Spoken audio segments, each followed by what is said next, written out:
பிஸ்மில்லாஹிர்ரஹ்மானிர்ரஹீம். அஸ்ஸலாமு அலைக்கும். Welcome to AM world. இன்றைக்கி நம்ம மன அமைதிக்கான ஒரு சூறாவை தான் பார்க்க போகிறோம். மன அமைதி மட்டும் கிடையாது, நம்மளுடைய வாழ்க்கையில் கஷ்டங்கள், வறுமை இது அத்தனையும் போக்கி மன நிம்மதி கொடுக்கக்கூடிய ஒரு சூறா.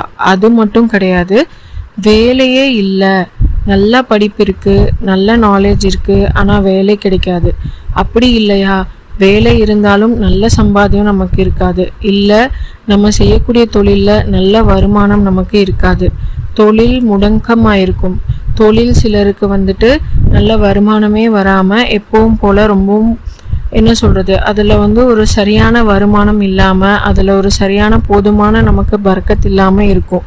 அப்படிப்பட்ட எல்லா கவலைகளும் கஷ்டங்களும் இந்த சூறா நம்ம ஓதி வர்றதுனால அல்லாஹ் போக்குறான்.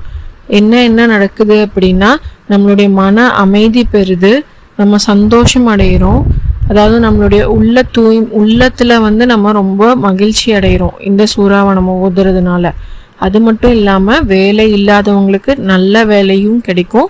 அது மட்டும் இல்லை, நம்ம ஒரு தொழில் செஞ்சுட்டு இருந்தாலும் அதில் ரொம்ப நல்ல வருமானம், ரொம்ப நல்ல தொழில் பரக்கத்தை அல்லாஹ் சுப்ஹானஹு வ தஆலா நமக்கு கொடுக்குறான். அப்படியே ஒரு நன்மையை ஈட்டி தரக்கூடிய சூறாவை தான் நம்ம பார்க்க போகிறோம்.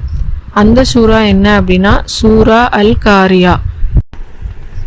இதில் காரியா அப்படின்னா பேரிடர் காலம், அதாவது திடுக்கிடுற செய்தி, அந்த நிகழ்ச்சி நடக்கக்கூடிய அந்த காலகட்டமானது எப்படி இருக்கும் அப்படின்றது தான் அல்லாஹ் சுப்ஹானஹு வ தஆலா இதில் சொல்கிறான். அதாவது அந்த நாளில் பார்த்திங்கன்னா மனுஷங்கள்லாம் சிதறடிக்கப்பட்ட ஈசல் மாதிரி ஆகிருவோம்.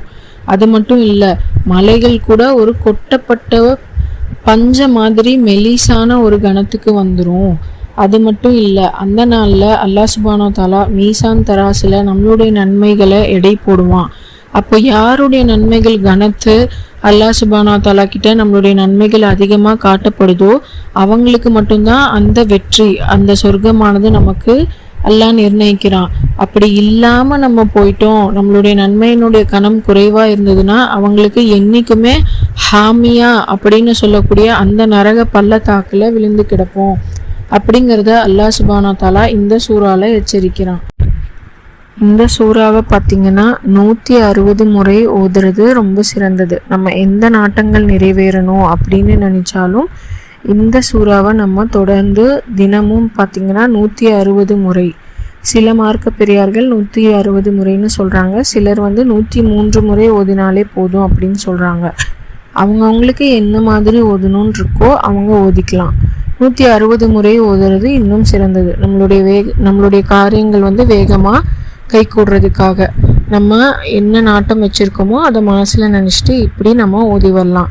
அது மட்டும் இல்லை, ஆகரத்தில் மீசான் தராசில் நம்மளுடைய நன்மையினுடைய கணம் அதிகமாக காட்டுறதுக்கு தினமுமே நம்மளுடைய வாழ்க்கையில் தினமும் ஓதி வர்றது ரொம்ப சிறந்தது. தினமும் 11 முறை இந்த சூறாவை நம்ம ஓதி வர்றதுனால நம்மளுடைய ஈமானும் பெருக்கம் ஆகுது. அதாவது நம்மளுடைய ஈமான் ரொம்பவும் பலப்படுது.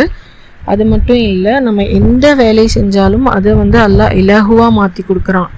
நம்ம எவ்வளோ சின்ன வேலை செஞ்சு அதை செய்யலான்னு போயிருப்போம், ஆனால் அது ரொம்ப நீட்டிகிட்டே போகும். பெரிய வேலைகள் கூட சில நேரம் நமக்கு ஈஸியாக முடிஞ்சிருக்கும்.